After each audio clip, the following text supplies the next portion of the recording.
Hi everyone, welcome back to my channel. Today I'm doing my stamping for the Stamping Saturday Collab, and the theme this week is Mardi Gras.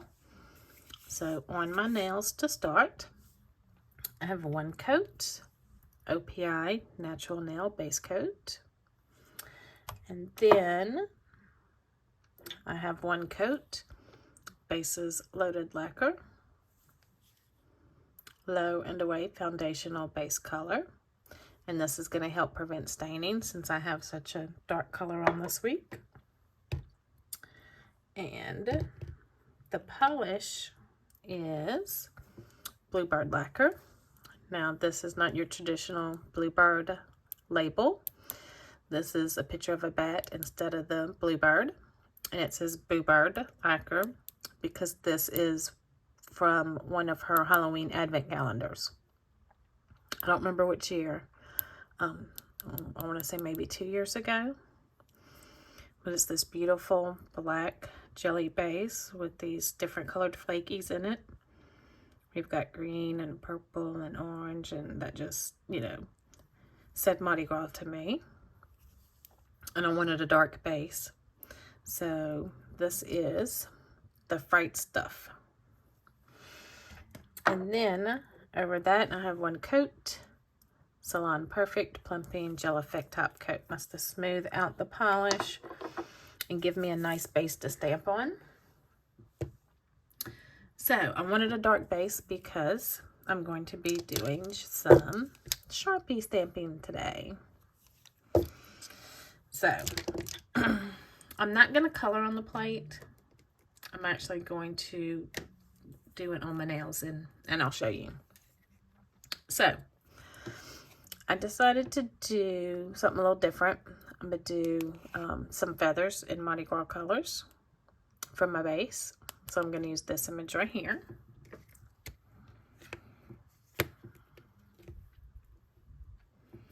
And we're going to be stamping in white. So I'm using Maniology. Bam! White.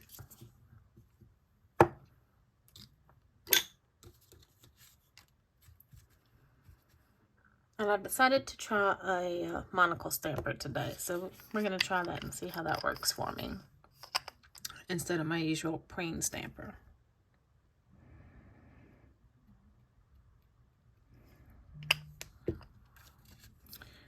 Alright, so scrape down and then roll up.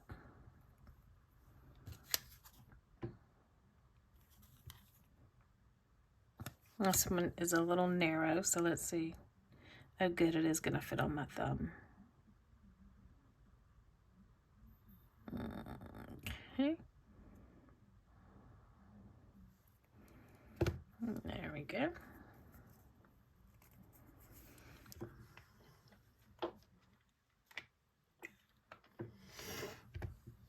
So I'm sorry I did not get to participate last week. My mom finally came down with the, I don't want to say it because I don't know if YouTube will censor me or not. So let's say that 19 virus. And I've been worried about her and checking up on her, and I took her to the doctor. She actually thought she had a sinus infection, but she felt so bad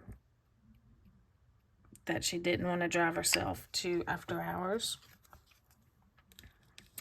So when I got off of work,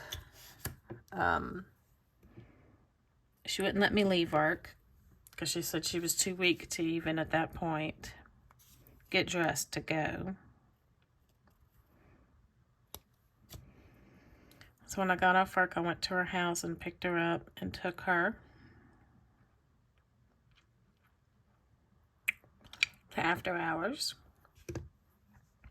And they said they were going to test her for flu and A and B, and then, you know, for the virus. And, yep, her flu came back negative, but the other one came back positive, so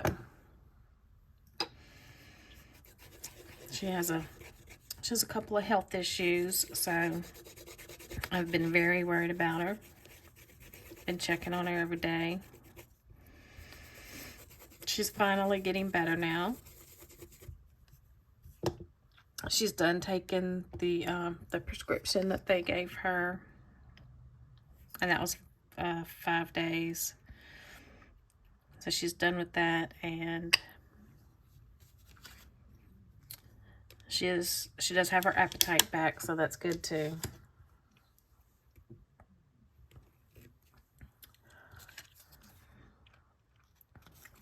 Like I said, I've just been checking up on her and stuff, and seeing if there's anything that I needed to do for her. I'm trying this way.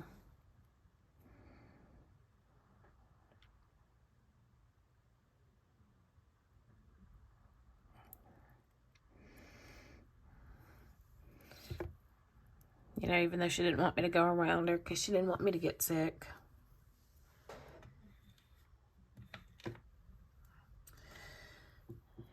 You know how moms are. I was more worried about her, so.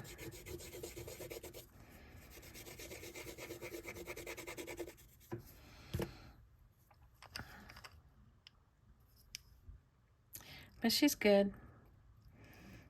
Just still very weak right now. Trying to get her to rest. A lot.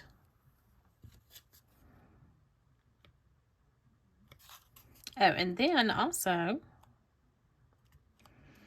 I find out on Facebook, of all places, that my mother-in-law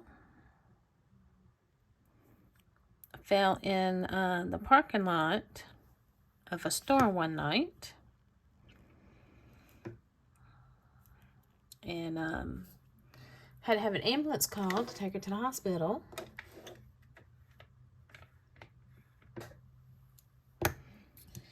She's okay. She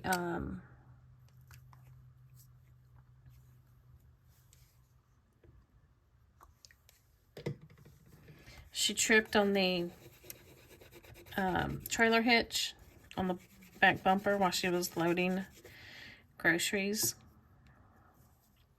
I put way too much acetone on that. But she tripped and fell, and like I said, they had to call an ambulance for her. She has a black eye, a couple of stitches above her eye, and she broke her elbow.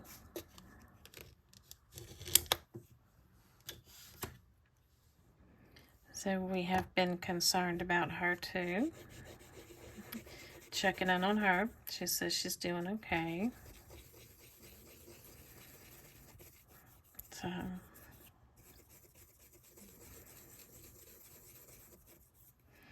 it's been a very eventful week, personally. And then professionally, my supervisor at work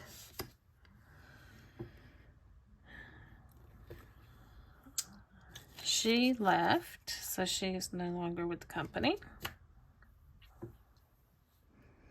So that has me a little concerned because I'm still in training. Although she said I was almost ready to work from home 1 day a week.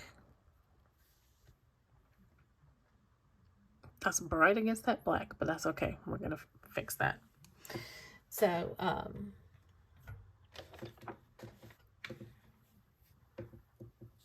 yeah, so now that leaves it up to my coworker and my manager to finish training me. So I've been a little stressed out about that.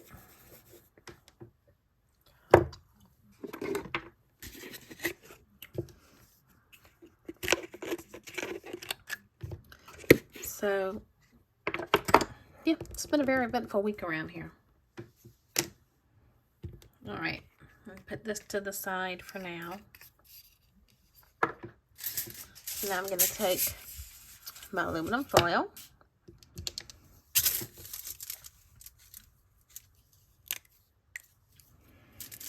And I'm going to color my yellow.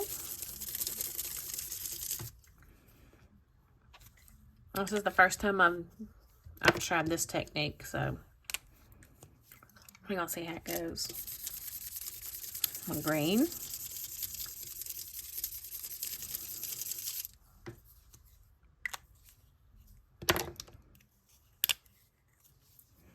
And my purple.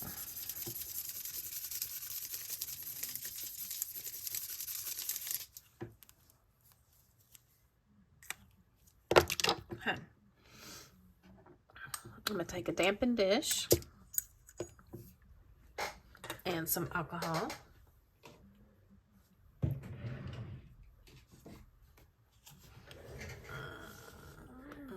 The one I have is 91%, but I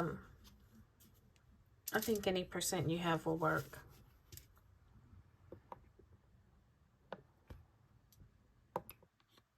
Okay, put a little bit in that dampened dish.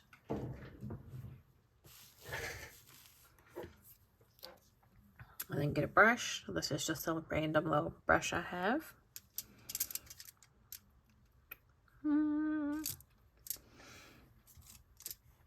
Okay, we're gonna dip our brush in the alcohol, and then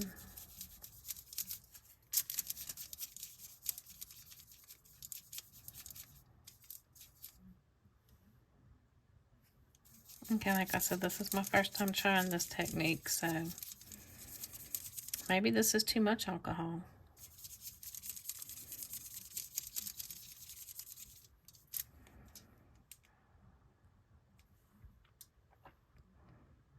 Maybe not.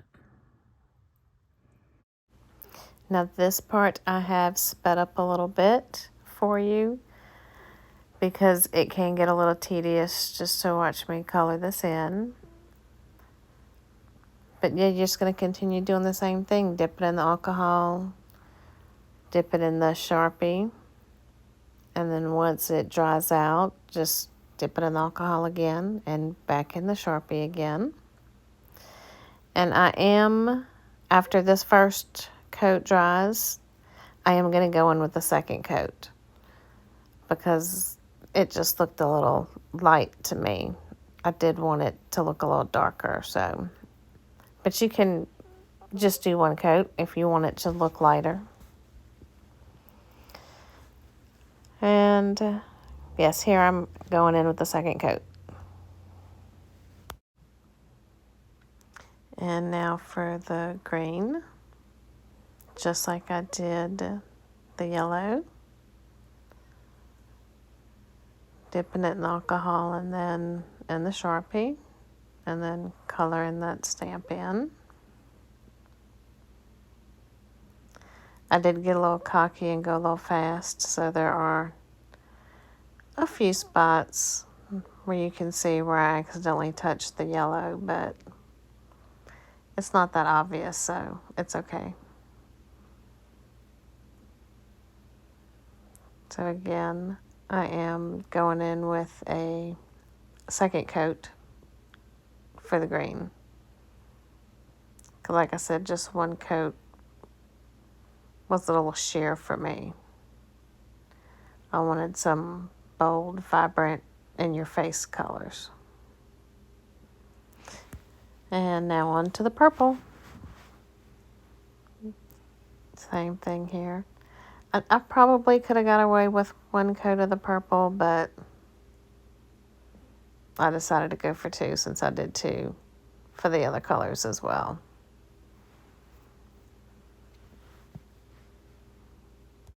And I'm just putting the finishing touches on the second coat because I did want it to be a little more vibrant. And there we go. All right.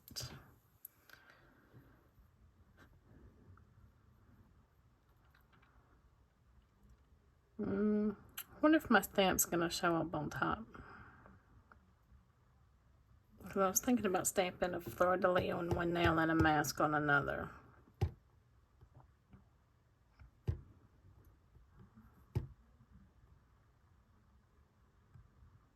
Or should I leave it? You know what? Let me clean this up and top coat and then come back and then we'll see. All right. I'll be back. All right, I'm back. And I've decided to go ahead and just leave them like this. Now I have cleaned up and then I top coated with Maniology Smudge Free Top Coat. Very important. You really have to make sure that you float this because otherwise it will smear. If you look close, you can see that it did smear a little bit. And that's even with me floating it. So you have to be extra careful when you do this technique. Because even though it's dry, your top coat will smear.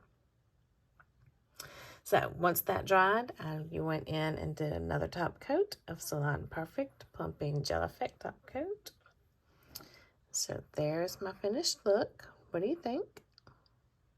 I think they turned out cute. I decided not to do a fleur-de-lis or a mask on top because I think it would just get lost. So, but there you have it, my non-traditional Mardi Gras mani. So let me know what you think. Let's see, what am I forgetting?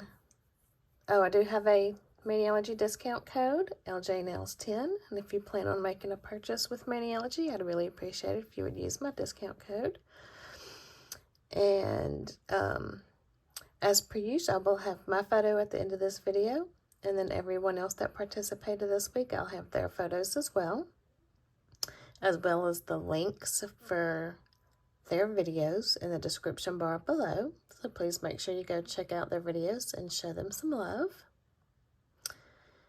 And I think that's everything. All right. Thank y'all so much for joining me, and I will see you all next time. Bye.